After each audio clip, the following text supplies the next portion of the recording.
When we think of a leader, we think of someone wearing a suit, sitting in an office, backing orders at other people.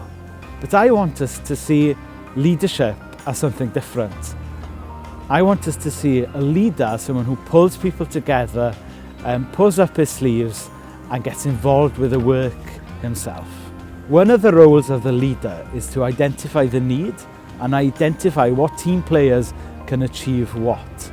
A good leader won't just sit back and back orders at people. He'll do some of the work himself.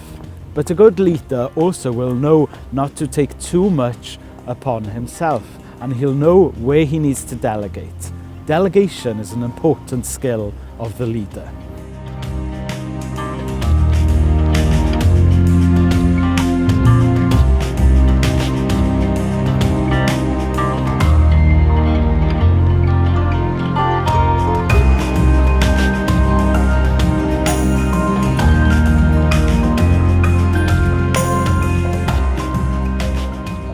In Nehemiah's day, the former governor took money from the poor to enjoy a lavish lifestyle himself.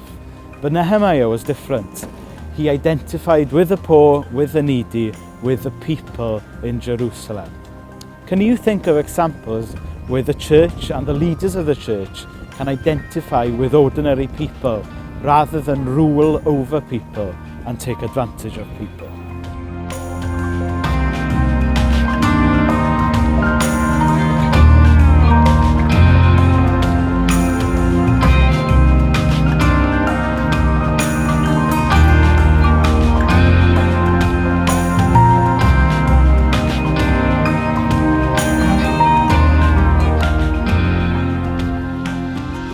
With every project, you need a captain. You need a leader to bring everyone together, to help everyone to see where they fit in. Although it's teamwork, you need a leader.